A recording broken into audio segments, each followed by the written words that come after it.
Hello, everyone, and thank you for joining us for this webinar focused on lessons learned from CCS frontrunners in Norway.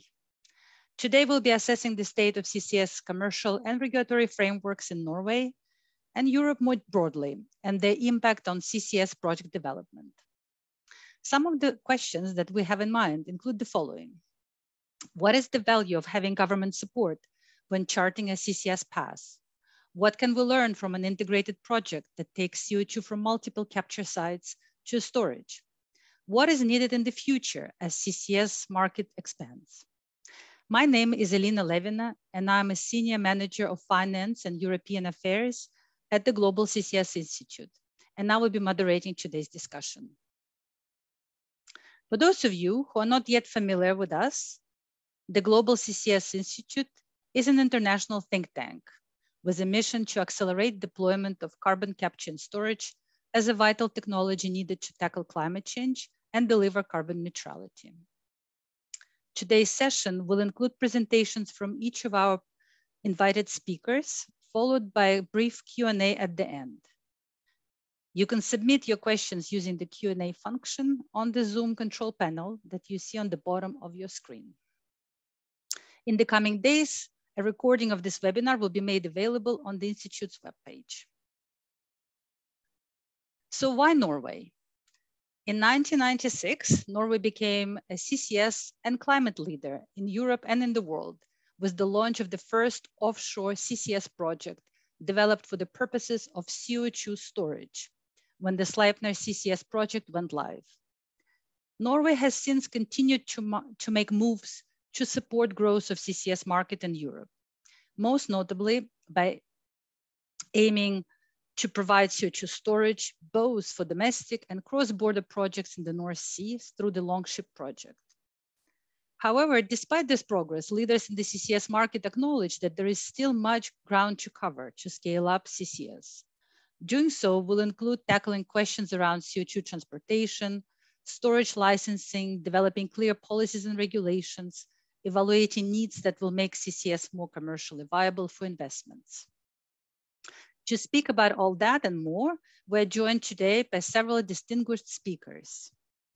So on the panel today, we have Stig Svenningsen, Deputy Director General at Norway's Ministry of Petroleum and Energy, Aslak Wimdal, Senior Advisor at Gassnova, Bora Jakobsen, Managing Director of Northern Lights, Johanna Kolhansen Boos, Vice President and Head of CCS at Altera Infrastructure, and Dr. Per Stenberg, Senior Advisor of Business Development at Equinor. Warm welcome to all our speakers. It is my pleasure to give the floor to a longtime colleague, Stig Svenningsen, with the Government of Norway to provide an overview of CCS evolution in Norway. Stig, over to you. Thank you very much, Elina, and thank you for inviting me to give this brief introduction on the history of CCS in Norway. I have also taken the liberty to add some text also on the future of CCS at the end. So please, the next slide. So we start with next, please.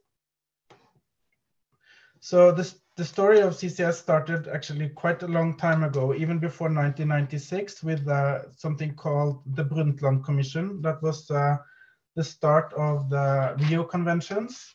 Our Minister of Environment at that time, Gro Harlem Brundtland, was leading a commission on how to look into and created the term the sustainable development. And she later became a Prime Minister of Norway. So in their work, they looked at different aspects for having a sustainable future, and that created the Rio Conventions and the UNFCCC, as you know very well. As a follow-up of that, in Norway, in 1991, introduced the CO2 tax for oil activities offshore in order to incentivize the reduction of CO2 reductions. At the same time, from 1990 and onwards, Statoil, which now is Equinor, were working on the development of the Sleipner field that you just mentioned. The Sleipner field had too much CO2 content in their natural gas, so they had to meet the spec of the European buyers, so they had to do something with the CO2. The CO2 tax then sparked an internal discussion, and smart people in Statoil at that time came up with the idea: what if we stored it geologically instead of releasing it? Then we would save the CO2 tax. So when this project came to Parliament for approval in well before 1996, there was this solution with CCS. So, and the Parliament approved this proposal by Statoil, and by that we had our first CCS project.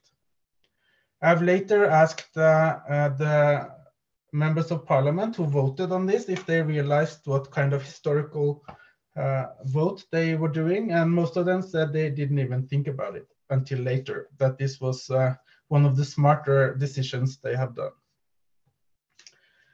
The history continued, and in 2000, Norway had the first government in the history, I think, of the world where the government resigned on the question of CCS.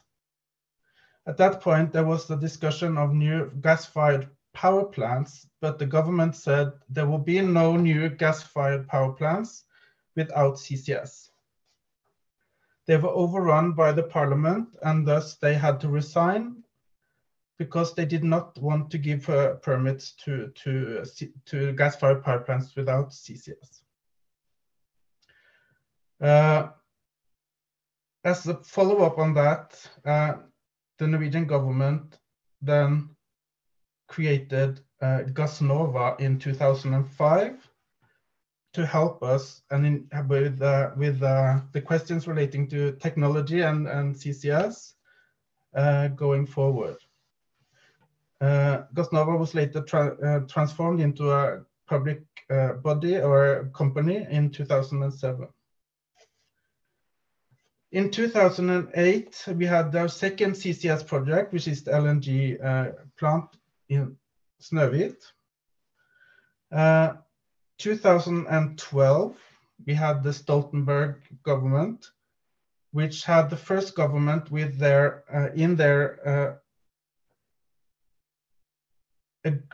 party agreement. There were 3 parties, then they had in their agreement for foundation for the government that all new power plants in Norway would have to have CCS from day one. Then Equinor at that time came up with a request for a new gas-fired power plant at Mongstad without CCS. And that sparked a huge debate in government on what to do with this license from Equinor.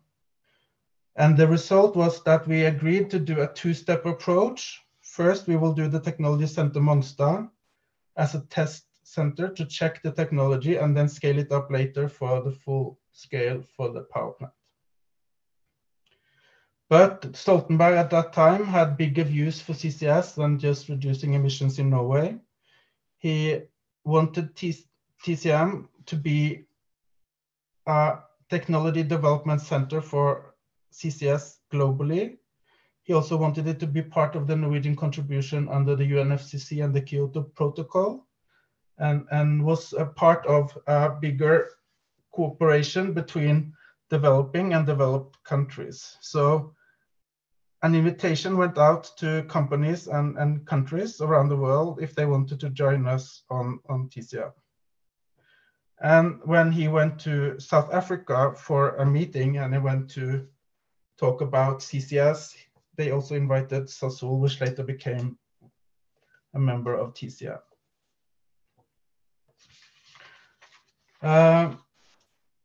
So this is kind of the big background. But then we come to what's happening now, and that is the Longship project. As you all know, the Mongstad project second phase never actually happened. It was too expensive, and the government decided that they wouldn't continue with it, but they didn't want to stop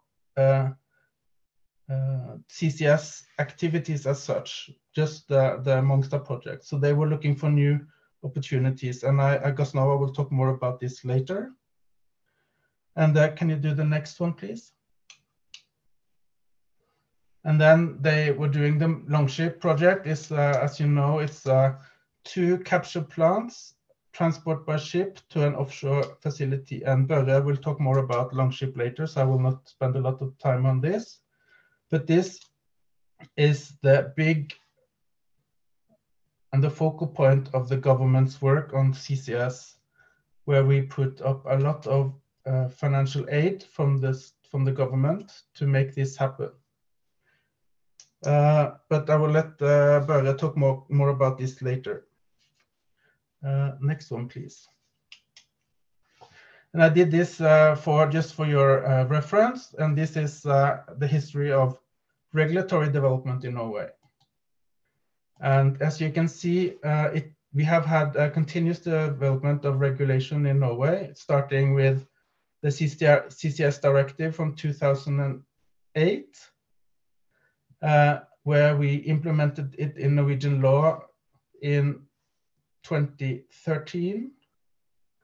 In 2014, we proposed new regulations in several different laws and regulations in Norway. We added a chapter in the Petroleum law and regulation. We introduced a new chapter in the pollution control regulation. There's also a CO2 safety regulation that was added later. So now I've given kind of you the very broad and quick history of CCS in Norway. I would like to talk a little bit about the future. So next one, please. So currently in the ministry, we are working a lot with bilateral agreements to enable CO2 to cross borders. So we have gone through, this is a part of where you have to comply with the London Protocol, of course, where you have to have a bilateral agreement or arrangement in order to be allowed to move CO2 from one country to another one. And we have also, of course, ratified and have sent in the provisional application of the 2009 amendment. We have had a thorough process within the government to go through what we need in order to have a bilateral agreement. And the conclusion is quite obvious that we need a legally binding bilateral agreement in order to import CO2 for permanent geological storage on the Norwegian continental shelf.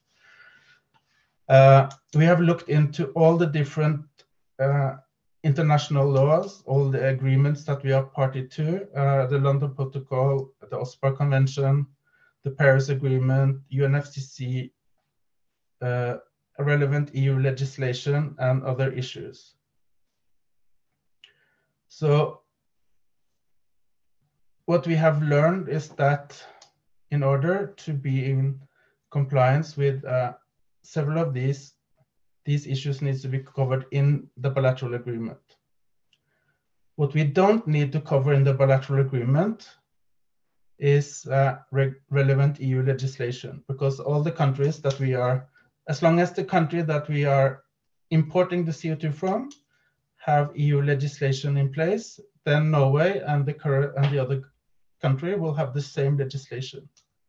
That goes back to the previous slide. We do not need to repeat existing regulation that are the same in both countries, but we need to regulate all the other issues that are not covered by EU legislation. And that goes mostly to responsibilities on state level on reporting and long-term liability. I think I will stop there and give the others the opportunity to fill in and give you more information on CCS in Norway. Thank you. Yep. Thank you very much, Stig, for these insights and the story of CCS in Norway. It is interesting that you said that the history was made, but people who were making that history didn't realize it until later. Quite a remarkable experience. So next we'll hear from Aslak Vyumdal, as Stig mentioned, from the senior advisor with Gassnova. And as Stig said, Gassnova is a state enterprise charged with promoting and developing CCS industry, including a full-scale Longship project. And today, Aslak will share with us regulatory lessons and learnings from this project and implementation on the ground. So Aslak, the floor is yours. Thank you very much. Thank you for the opportunity to speak at this webinar. And I hope I will be able to share some regulatory lessons learned from the Longship project. This project is constructed as we speak. And Gassnova is not a regulator. We are a state-owned enterprise for CCS. And we have been developing the Longship project together with the ministry and the industrial companies. And in this work, we have observed the regulatory lessons that we have documented in a report related to the involvement of the public sector in Longship. Next slide, please. So this is a map of Longship, and you see the Brevik CCS project owned by Heidelberg Materials, and you see the Celsio project owned by the Hafslund Oslo Celsio in Oslo, and then you see the transportation route by ship and the receiving terminal and the storage site developed by the Northern Lights Consortium. And then, in addition to this, Northern Lights has agreed on main conditions to transport CO2 from the fertilizer plant of Yara in the Netherlands. And this agreement will potentially fill up the first phase of Northern Lights. So this Longship project design was a new way of structuring a CCS chain back in 2015 when we started to develop Longship. Also in several other ways, this has been an innovative project. For example, it will capture CO2 from industrial hard-to-abate industries, industries with no or few existing alternatives to reduce emissions. And many EU and Norwegian regulations for industrial scale CCS projects are used for the first time in Longship.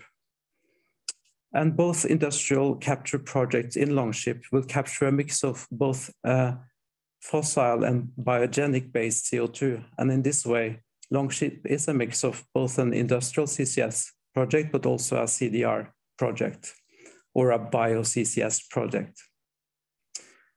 And Longship through Northern Lights is establishing a flexible ship-based transportation solution and an open source infrastructure for permanent CO2 storage. And the aim is to use Longship as a catalyst for further market development in Europe. The innovative aspects of Longship has created regulatory challenges as the project was developed, but solutions has been found. And even if Longship was innovative when it was developed, we now see that many more CCS projects with similarities to the Longship project are in development. And regulations have been developing in a positive direction over the last couple of years. Next slide, please. The public sector have mainly had two types of roles in the Longship project. In the dark blue roles in this illustration are the existing regulatory roles that are important to secure that the project comply with regulations related to, for example, HSE, safe storage, and climate regulations. And yes, these roles are in one way existing, but Longship is a first of a kind. So a lot of learnings and new interpretations and writing of new pieces of regulations have also been necessary. And then you have this project specific roles in the light blue ones, which is where Gassnova has our work. And this is mainly related to coordinating and integrating the full CCS chain and to follow up the state aid agreement with each industrial company. And as you can see on the right side, there's a lot of different public sector bodies that has been involved in regulating different aspects of the CCS chain. In the published regulatory lessons learned report, you can read more about lessons learned related to all these aspects. Next slide, please. And as time is limited in this webinar, we have only extracted a few examples of overall learnings. First, when Longship was developed, the regulations gave not sufficient incentives for CCS investments. The regulations did not fit to the Longship whole chain design, as we used ship. A lot of the regulations had no or few references to former application.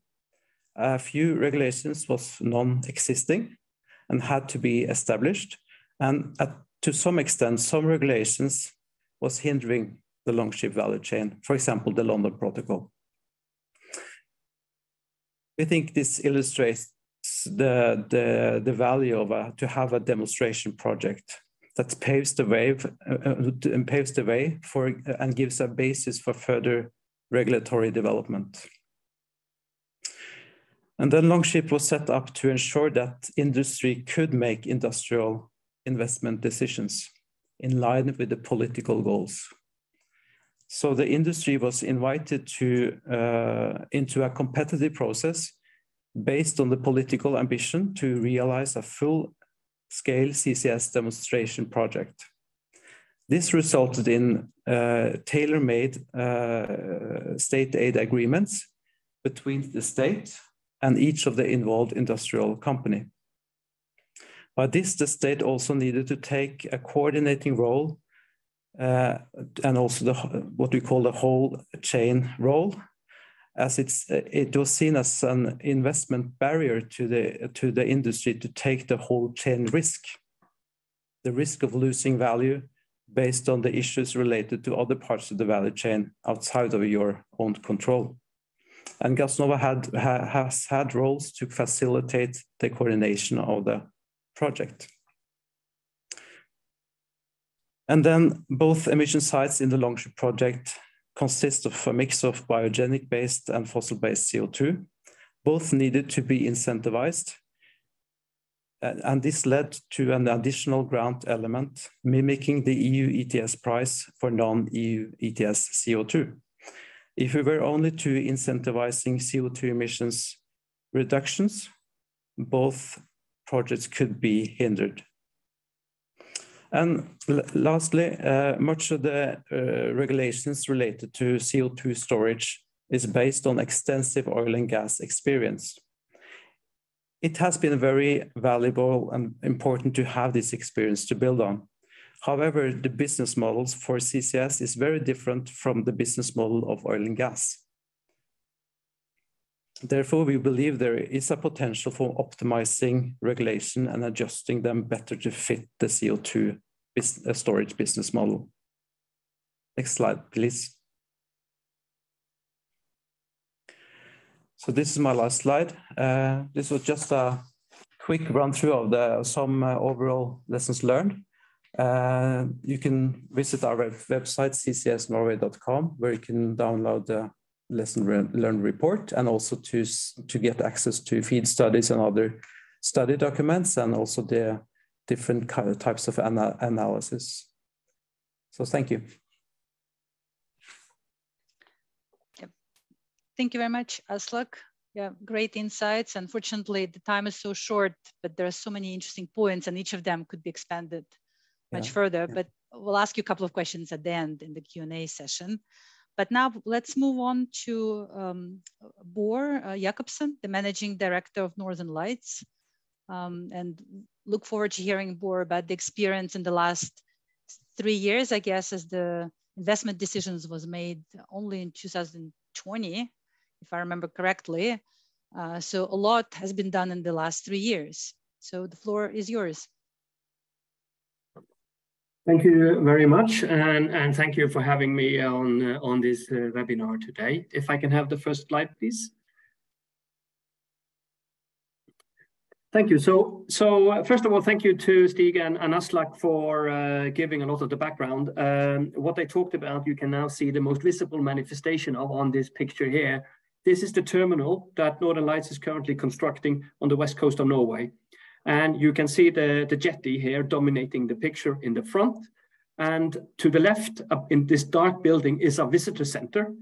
And we have visitors at this site every day. And we are about 3,000 visitors today already. So it is really a lot of interest around CCS, and this is a manifestation of that.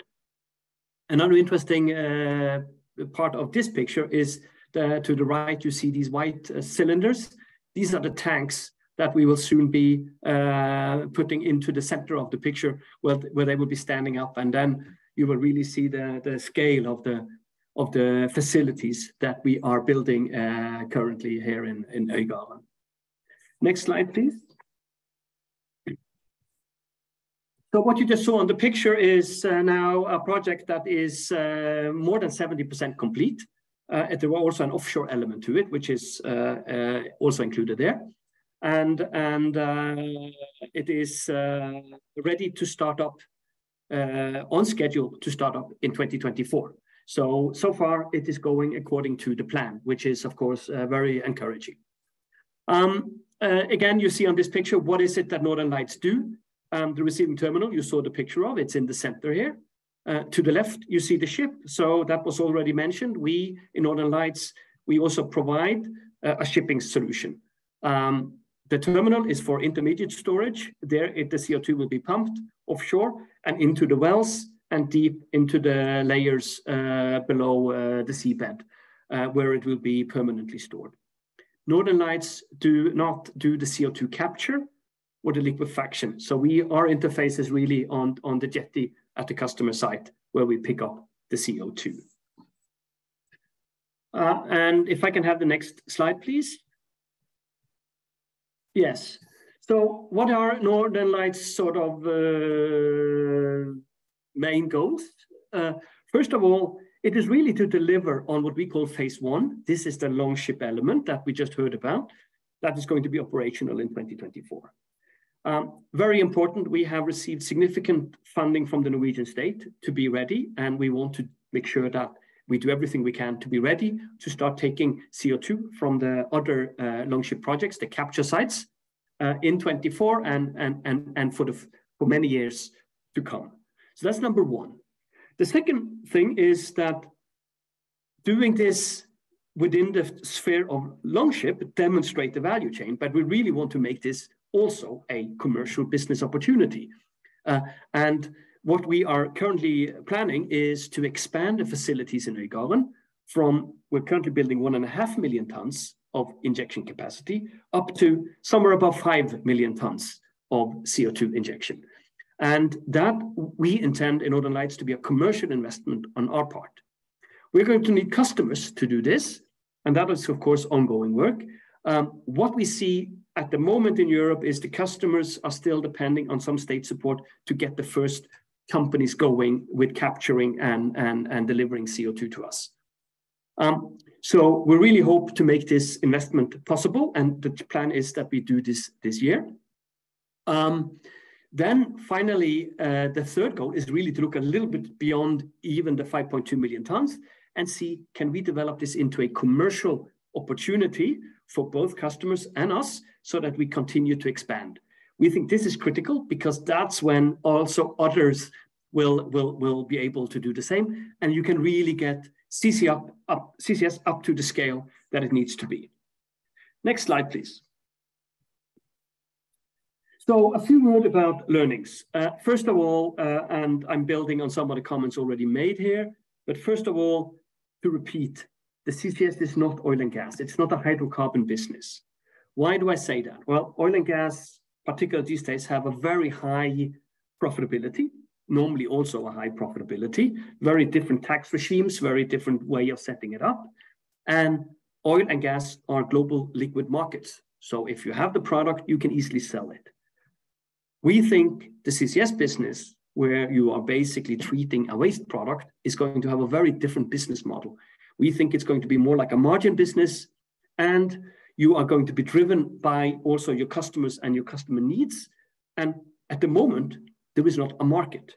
There are no contracts. It's not possible to develop this in an instant. You have to develop it step by step, along with the customers, along with the regulators, to make sure that we get all the bits and pieces in place. For instance, you will need, when we negotiate agreements with customers, you do need to have a focus. You think it's only about the commercial, everyone asks about the price, etc. It's not only about the commercial. It is how do we operate this? What are the technology? What are the interfaces? How do we manage this? There's a lot of questions that we need to do in terms of the legal regulatory sphere, as well as the technical and operational aspects of these agreements. So it's quite complex and it takes time. One learning that we have seen is that there has been, since we started up, not quite 3 years ago, that was the first investment decision, and we started up late 2020, early 2021, is that there's been a phenomenal increase in the interest for CCS in Europe. We think that the visible manifestation of Longship has contributed to that, but also to the general trend that we see that companies are seeking to get to goal zero. And what we have seen is a political shift in the EU, and also lately also in Germany, that we start to see the acceptance of CCS as a critical solution has really grown. And that means we see significant interest in the market for the services that we provide. Some of the learnings already mentioned as well is that the regulatory framework is not really adapted to CCS. It's been based on oil and gas. And we think it's going to be a need to look at these and make them more fit for purpose for the type of business that we are. So that is ongoing work, and we do need to work closely with the regulatory bodies on this. For instance, there is still today quite uncertain how much financial guarantees private companies need to put in order to support the long-term storage liabilities. Those are critical questions that we really need to understand so that we know what we're getting into. Good discussions with the government on this, but it just takes time to get it landed. And finally, we are experienced and have experienced in the past a huge volatility in prices. We have seen the focus on energy security being predominant. But fortunately, we do see that the focus on meeting the climate targets are still there, despite higher energy costs, despite an inflationary government.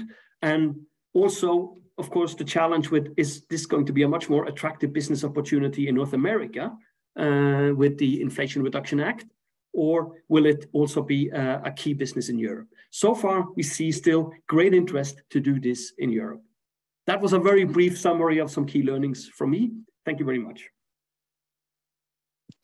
Yes, thank you very much, Bore, for all the learnings. Just to summarize, I think you said that a lot can be learned from the gas and oil regulations, but it's not the same, and a lot of additional regulatory work is needed. And Norway is leading the way, so hopefully governments can also get together and learn from each other how to get that regulatory work done faster, so that other countries could have regulations in place to facilitate CCS projects. So now we'll move on to another speaker, Johanna Kolle-Hansbo, who is the Vice President and Head of CCS at Altera Infrastructure. Johanna, the floor is yours. Look forward to hearing from you. Thank you for the introduction. I will talk about two things today. First, what we see as key short-term constraints in the development of CCS in Europe and also globally. And then secondly, how the future CCS market could look like in order to successfully scale up this new and important CCS industry. So if you go to the next slide, please.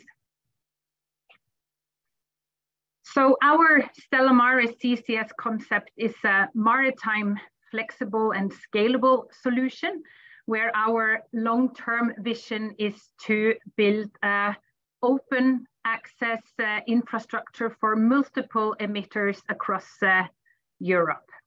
So if you go to the next slide, please. So here you see our Stella Maris CCS concept. It is a fully integrated value chain on the infrastructure side, being the collection terminal, our large-scale 50,000 cubic meters CO2 carriers.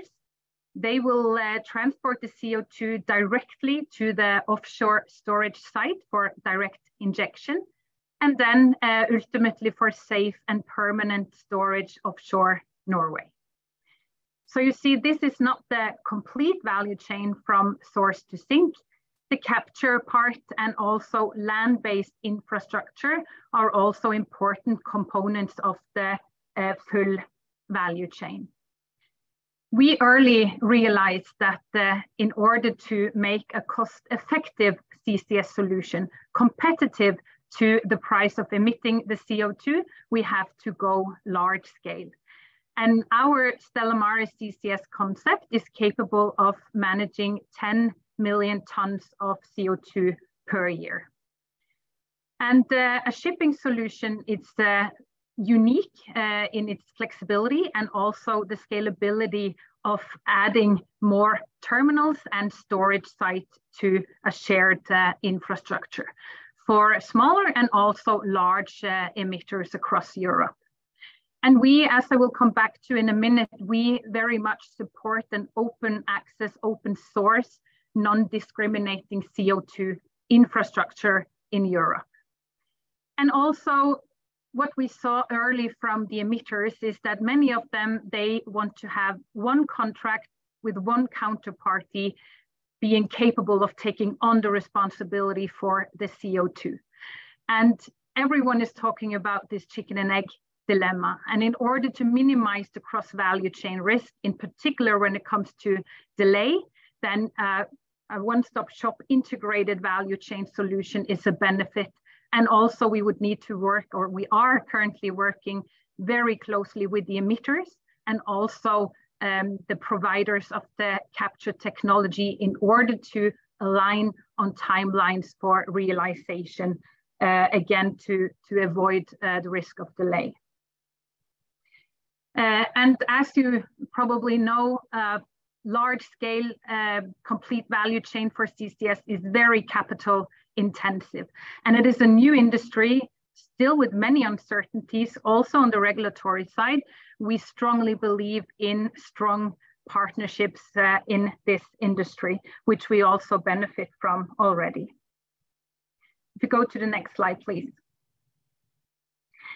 I know that many of you who have been engaged in the CCS development for maybe 2 decades, you said a year back that now CCS is back. But we hope that CCS is now here to stay. We see a unique momentum now, both on the technology side. We see that when we can deploy the capture technology in a larger scale, that will drive costs down. We also see strong governance support and also regulatory drivers incentivizing the emitters to capture the CO2 and not emit. And we also now see that with a new commercial model for CCS, then we can also make these projects investable, which is extremely important now to show that we can really commercialize this new industry. And here I am convinced that Norway has played a critical role when it comes to stimulating this new industry to grow, to start and grow and realize CCS projects across Europe. But our main concern today is that there is currently, first of all, no developed commercial market for CO2 storage in Europe. So it's extremely important now that we stimulate the development of new offshore reservoirs, and that this huge mismatch we see today could actually be maybe the biggest near-term threat to CCS development. We see many numbers related to this. Maybe there is, in a net zero scenario in 2030, maybe there is only capacity for 10% of the CO2 that has to be captured. We also see that when we are comparing capture projects in the pipeline with storage projects ongoing, that there is maybe just storage capacity for 30 to 40% of the CO2 that is planned to be captured.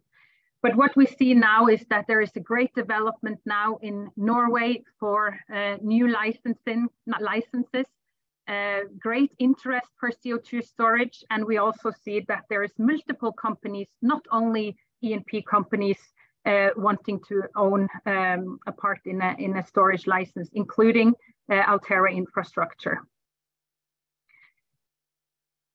But what we also need to keep in mind is that it takes a few years to develop an offshore storage reservoir ready for injection. So now it's extremely important to stimulate and have the companies now to develop these reservoirs as soon as possible.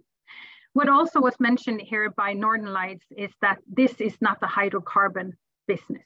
This is very different. I like to see it as a sophisticated waste management business, is low margins, and we need to always take cost into consideration when commercializing these projects. And that's something I will also get back to.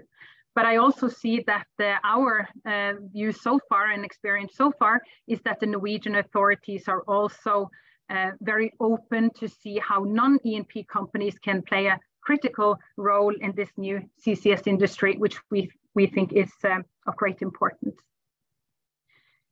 If you go to the next slide, please. So how do we see the future CCS market? So what is our vision for this CCS development? I think we all agree that CCS has to be large. It has to be a huge market in order to get that positive impact that we need and really make this as one of the most important decarbonization strategies. Maybe as much as 300 to 400 million tons of CO2 has to be captured in Europe alone. And also when we keep in mind on how do we commercialize CCS, we see different projections on how this ETS price will stabilize in the future. Maybe it's 150 euros per ton, maybe it's 200 euros per ton. But for the industry today that has to make their investment decisions, we strongly believe that we would need now to work towards a solution which is currently competitive to the cost of emitting the CO2. So it should be possible in a large scale solution to deliver a unit price for the full value chain to 100 euro per ton. That is where we need to get in order to lift all these projects off the ground. And what we also, and has been discussed here in this webinar already, is the regulatory part. For us, it's extremely important that we take a holistic view on this new industry. We need to ensure that we are not copying the regulatory frameworks we have for the oil and gas industry today and apply that to the CCS infrastructure and infrastructure projects. This is, again, a low margin business. We need to look at new technical solutions and new commercial models for CCS. We also strongly believe that we need a competitive and diversified market in order to scale this up as fast as possible. We need multiple storage operators, E&P and non-E&P companies. We need different shipping companies, capture technology providers, and also when it comes to other suppliers for the components of the value chain. And as you all know, the regulatory predictability is key in order to make these projects investable. And my last point here, but which is very important for us in our development of our large-scale CCS project, is to get predictability when it comes to the long-term reservoir liability. We know what is currently in the EU storage directive, but we need now to see very concrete and specific solutions on how you're going to deal with the liability? What would be the requirement for financial guarantees? How do we actually going to deal with this? So this is something we are working now a lot on towards the Norwegian government, the EU, and other stakeholders. So what are we doing in order to influence this, to get the right regulatory frameworks in place?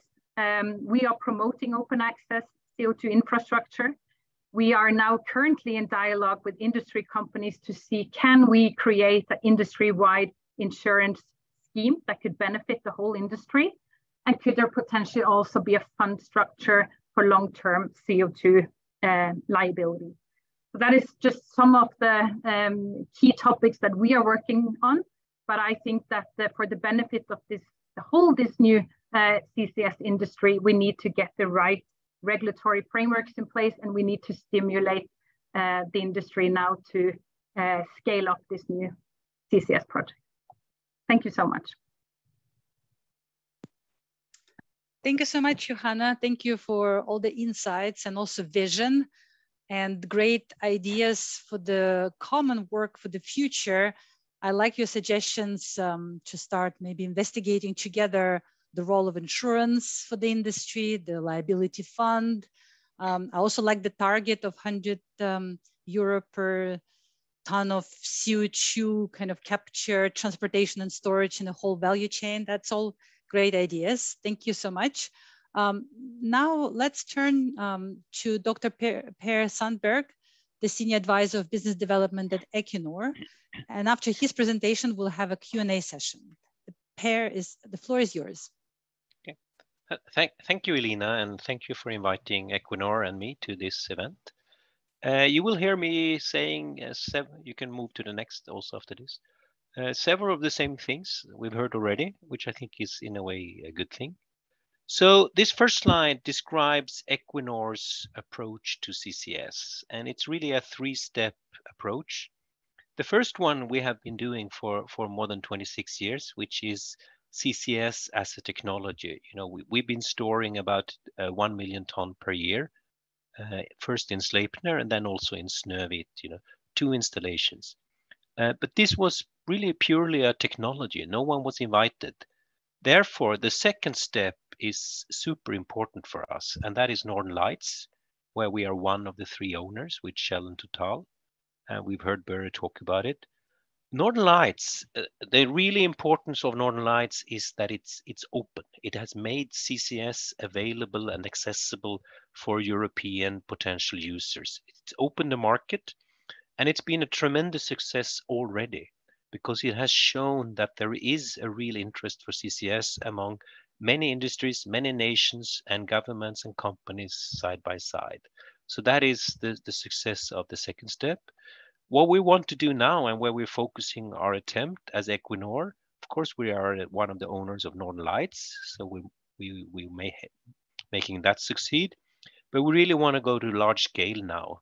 So we have large scale projects in UK, East Coast, and we have also for sort of the emissions of Northern Europe, connecting them to good storage sites in the North Sea. And I will talk about that a little bit later. But basically, we want not only to make CCS a business, we want to make it a really good business and a very cost competitive solutions. So it is all about getting the scale up to get the cost down. In sort of the North Sea, we want to be part of developing an infrastructure system which can handle about 40 to 50 million ton per year, about operational around 2030. So and I think the first regulatory learning from this slide is the importance of being.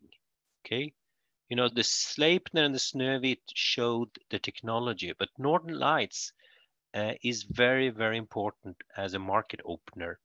I think this cannot be underestimated from a regulatory point of view also. That has changed a lot of the regulatory thinking and the industrial thinking around CCS. And that's, I think we will see even strengthened when Portos and Aramis and the UK projects come alive, when Johanna succeeds with her direct injection projects. Once we see these projects being real, being built, being constructed, being operated, CCS will grow as a success. Next slide, please. So some of the learnings along the way so far, and some learnings are from Northern Lights, some are from our other projects. And I think these are variants of what we've heard already. And so CCS is not oil and gas, we've heard. Yeah, no, it's not. But it looks very, very similar. And that is a huge challenge within a company like Equinor or any other oil and gas company. It just looks like normal business. The same technologies, the same experts, the same suppliers, the same operation, just in reverse. But the real difference is that we don't have a business case. There is no market, we heard, but there is really no business case for CCS when you start a project. And that is the opposite of an oil and gas project, because then you have found your resource, the oil or the gas, and you're harvesting the business case. In the CCS case, we are building the business case. And what we're learning is, these business cases, by the end of it, can be reasonably profitable. Not high margins, pretty low margins, but they can be profitable. But we have to build them over several years, and it's the project developers, and it's the customers, and the authorities. Hand in hand, we must build these business cases. And the way we're building them is actually just by moving forward, believing in that this can be done, and we're now seeing many projects in Europe and the rest of the world which has this belief. So you have to move forward with the project development, the business development, and the market development. And that really requires braveness from politicians, from business leaders, and stamina, because this is not done in just 1 week, 1 month. There are many years, as for example, the Northern Lights has shown. Next slide, please. So as I said, what we from the Equinor side wants to do now is to contribute to making CCS a really cost competitive solution. So for Northwest Europe and Norway, that means we want to build pipelines, large pipelines, as soon as possible, transporting as much as possible of the CO2 by pipeline. So we have a partner in Belgium, Fluxus. So we want to have one pipeline from Zeebrugge, and we want to have another one from Wilhelmshaven in Germany, where we have Wintershall Dea as our partner, and then connecting many storage sites.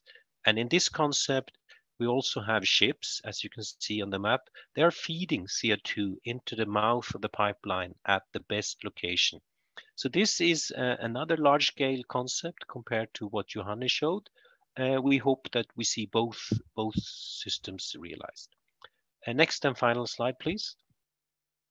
So looking forward, and I have a few sort of wishes or objectives for how we need to continue to improve the framework, the regulatory frameworks, the regulation for CCS, because it needs to be improved. It works as is now, but it's not optimal. And we really need to make CCS a cost competitive climate solution. Otherwise, it will not be a success. So we will need to have a regulation that is fit for purpose and really make CCS cost competitive at the same time as it is a safe and reliable solution. I think key point is, this is not a transitional technology. It is a crucial technology for the climate and industrial ambitions. Okay, regulation needs to fit with the patterns we see now. Hubs and clusters, multimodal transport patterns from one country to another. We need to have very efficient regulation to deal with this. Permitting is a key one. We've seen with the LNG projects in Europe of the last year that even Europe can give permits and build things rapidly. For the future CCS project, we need the kind of LNG speed of permitting rather than the normal speed of permitting. 1-2 years of approval rather than 5 to 10 years approval. Monitoring, crucial to confirm that this is permanent and safe, but we need rational monitoring plans. And finally, on the financial security, Börje talked about it also. We don't really know how these schemes will look, and that's why this is a time to influence the shaping of them. There is a risk that we tie up a lot of capital in financial security, like billions and billions of euros for CCS. The more we tie up in financial security and sort of wrongfully design financial security, those money are not going into projects. Okay, so we're losing out on the climate solution for the purpose of something else. So 3 sort of sub bullets which we believe are the right way to think about financial security. First of all, we need to have the probability of a risk or the event or negative event has to be part of it. Financial security should also be dynamic. It could be built up and built down as we learn more and we know more about the real risk. And there needs to be a risk-sharing mechanism for liability. Johanna talked about an insurance scheme. That could be one solution. The key thing here is, the CCS regulatory frameworks must be designed for success. The success that everyone agrees that CCS need to become. Thank you.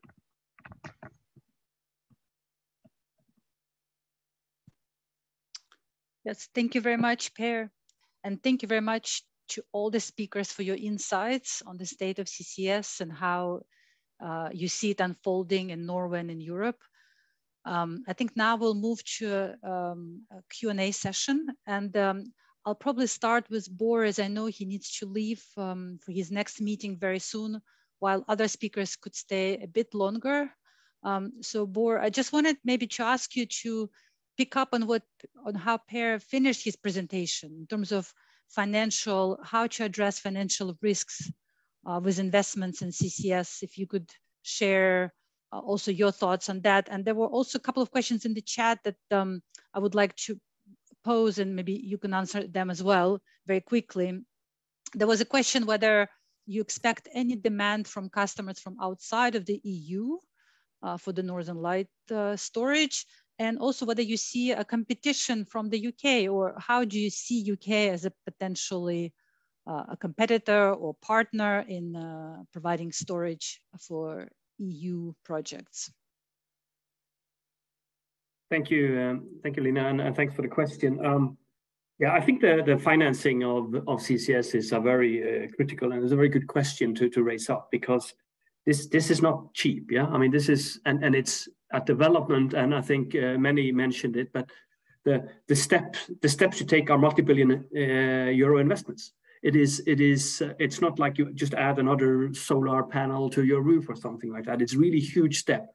These are industrial solutions to solve this problem that is also caused by industry. So I think it's a critical question. And how to break it? Well, I think the initial part has been the reliance on state support. I think that's been absolutely critical. And we have in Northern Lights, as you know, received starting funding. And our strategy is that as I briefly mentioned, is that, well, okay, we got going, and now we can do an expansion, bringing in economics of scale, and make that a private investment. And then, as I said, customers still need EU funding, or funding from the EU or their host governments. What I think is needed is that more money needs to be made available, particularly on the customer side. I think that, and it should be simpler. The EU, and I think it's great that they put increasing amount of money aside for CCS projects through the Innovation Fund, but the process is a killer. I mean, it takes forever. I had to allocate from a very small organization significant resources to support this process, and then at the end of the day, a lot of applications and a few are selected. So I think here the parallel to the US with the IRA, I mean, I know EU can't copy that, but I think we need to come up with something a bit more streamlined, a bit simpler, and a bit quicker, because we need to do this very quickly. And then, as I already mentioned, let's let the industry be aware of what the liabilities that we need to take. I think Per, and he probably comment on it later, made some very good suggestions. For us, just to your other question, demand from outside the EU, we are basing our service on a shipping solution. And the ship basically set your geographical parameter. We think that we will be able to develop good and competitive solutions in the North Sea and the Baltic Sea.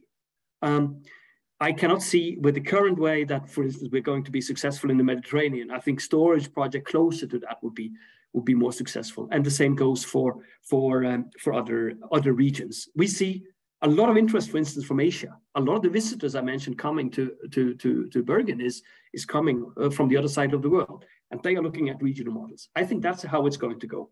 Will it go intercontinental in the long run? Well, maybe. And I think that's also a response to the UK question. UK is certainly within the geographical area that we can be competitive. But it's really about making sure that we get many of these projects going. So I welcome, I mean, my job is to make sure that Northern Lights is a success. And I think if I can make Northern Lights a success, other projects will also be successful. And we're going to need all of them, because we're not going to be able to do all. And I spend time in the UK, and we have potential customers, but I wish also them all luck in realizing their projects. That's really what we need. Thank you. Yes, thank you very much, Bor. Yeah, very good words. Question for Stig. Stig, you mentioned bilateral agreements as a forward-looking, and also what's happening right now and how you see the future in Norway. So a couple of questions on that. First of all, why you think cross-border is important for CCS development, for development of the CCS market? And secondly, what obstacles do you see as the CCS market expands? Well, in particular, I'm wondering, with bilateral agreements, how quickly they can be done if there are too many of them all of a sudden, let's say in 10-year time. How do you see the future of that? Thank you. First, let me just say that we are doing the bilateral agreements to facilitate the transboundary movement of CCS, not to make it more difficult. So it's one of the obstacles you were talking about that will be removed. We will all out. It's also one way of closing some holes, so to speak, in certain international law. It's more on what will be the responsibility of the sender country, not the company, but the country, and what is the responsibility of the receiving country, i.e. Norway.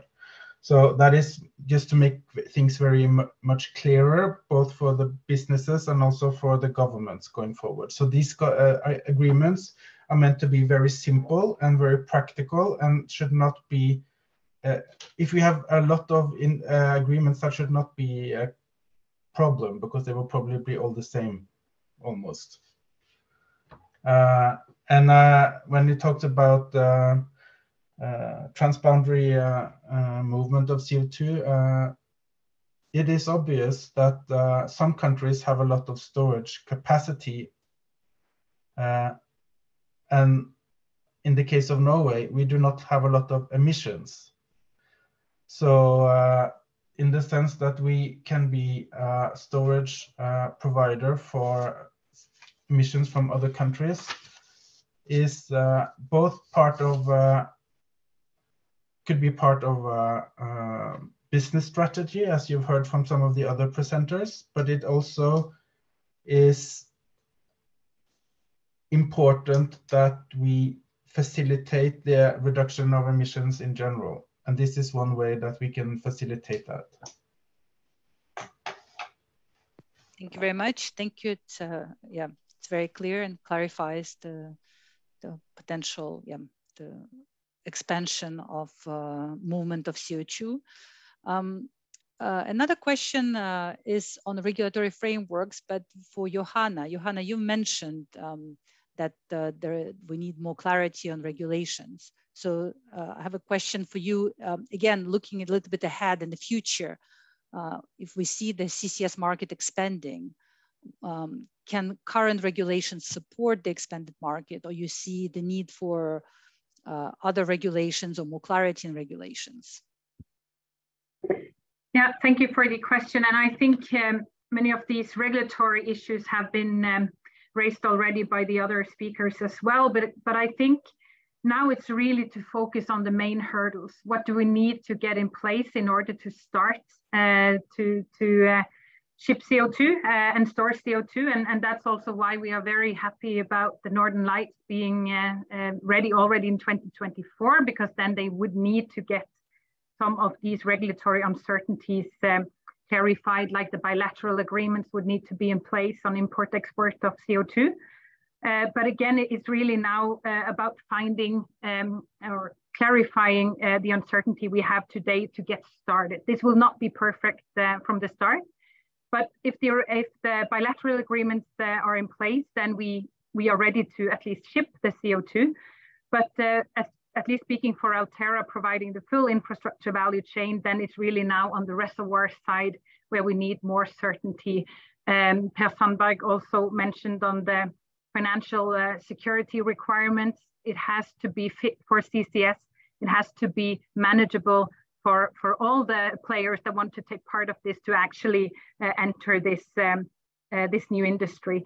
But I'm very optimistic still, because I know they're working now really hard on this, local stakeholders in Norway, and also what we see now in the EU with a lot of pressure on this new regulatory initiative. So I think a lot of positive things going on, but in order to ramp up and scale up these very capital intensive projects, we need predictability on the storage side, transportation, and also I think for the emitters, also taking their view on this to get the right incentive schemes in place so they can make their final investments decision and plan for long-term CCS. So again, optimistic, but still there are quite much to be done.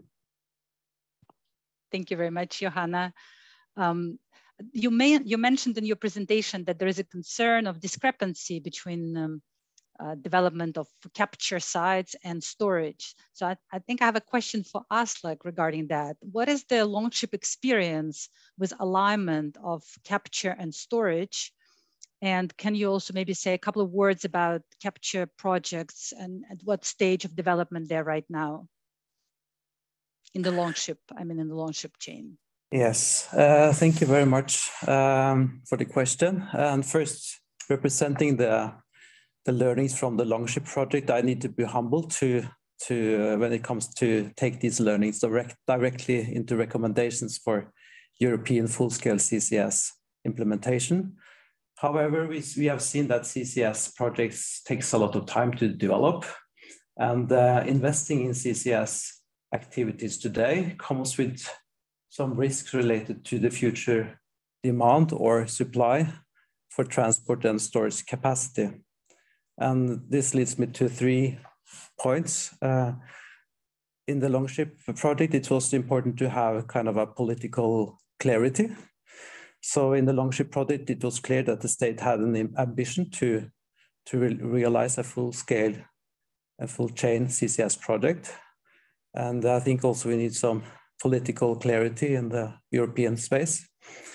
And in Longship, Gassnova has roles related to coordinating the development of both capture project and transport and storage projects.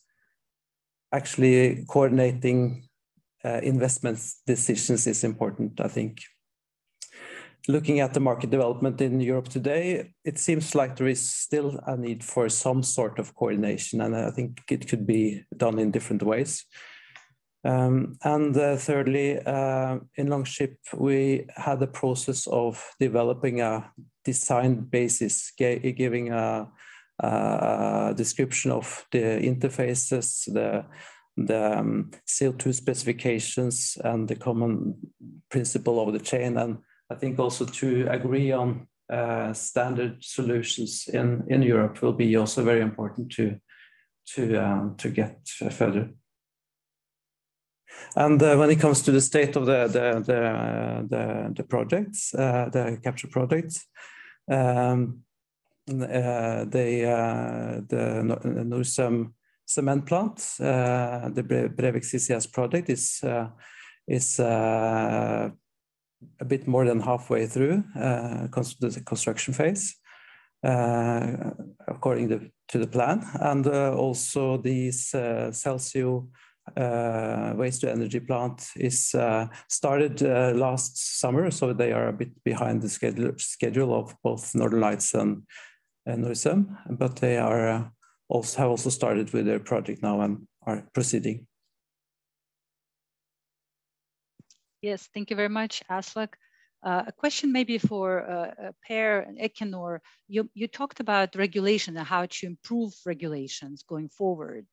Like, what is your vision? What can be done in Europe if everybody is on the same page with you in terms of developing regulations, speeding them up? What can we achieve in the next, well, let's say by 2030, if things are really on the fast track and everybody's on board with recommendations that we hear today from this webinar from colleagues in Norway and from you?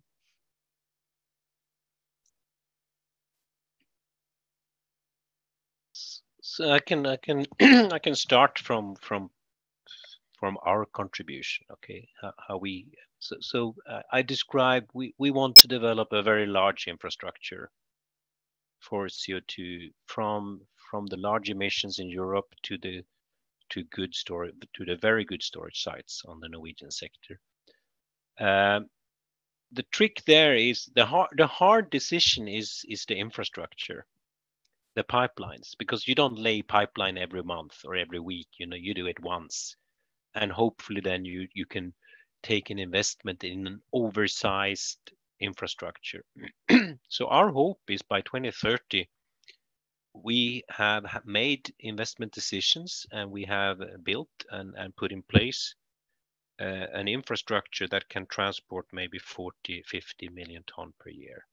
Okay, that will remove, you know, one of the challenge that Johanna points to, you know, the mismatch between the interest for capture projects and the storage sites. Okay, because then if we have that transport highway, then you could be scaling the actual storage sort of well by well, you know, because if you're going to have 40-50 million ton per year of CO2 storage, you will need some 20, 30, 35 wells.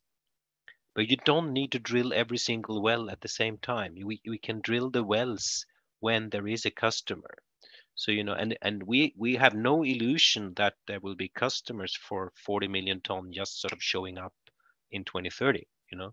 They will come 2030, 2031, 32, 33, but we could be scaling then sort of the need, the provision of storage to the need from the customers. Okay, so that would be our part, and I think, you know, removing this uncertainty, will there be room for me in the storage? That would be a good contribution. And the other good contribution is lowering the cost. In our case, we're very familiar with transport or pipeline. We know the strengths of the pipeline versus other solutions. So we believe that's why we're focusing on that. Yes, thank you very much, Per. We're running out of time, so maybe I'll ask the last question of Stig, the Norwegian government, because there are probably several governments on this call. And we had more than 600 people attending this call, so great interest to the experience in Norway. So having 20 years of experience, or more than 20 years of experience with CCS in Norway, Stig, what would you say to the fellow governments that are just at the beginning of this journey with CCS market developments in their countries? What would be your recommendation?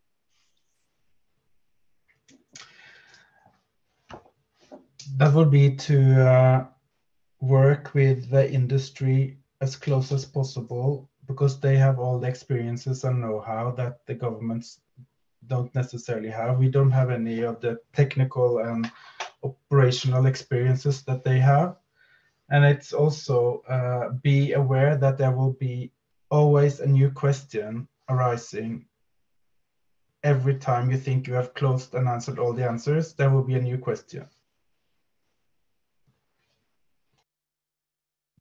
Thank you very much. Very good answer, very inspiring.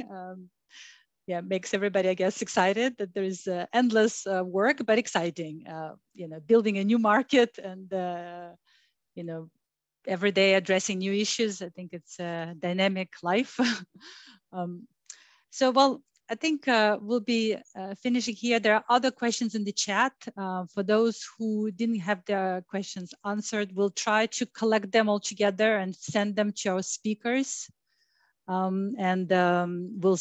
include the answers in the report of this webinar that will be posted on our website together with the recording of the webinar. So on behalf of the Global CCS Institute, I would like to thank all our speakers for your presence here today, for your insights, for your great work on CCS, and many thanks also to the audience that's been here with us today. If you would like to learn more about CCS, here are some useful links for you to go on our webpage and read the global status report on CCS from 2022. There will be another one coming up in the fall for 2023. You can also follow us on social media. And if you have any other questions about this presentation, this webinar, or anything else related to our work, please send a message to info@globalccsinstitute.com. Well, thank you very much and goodbye.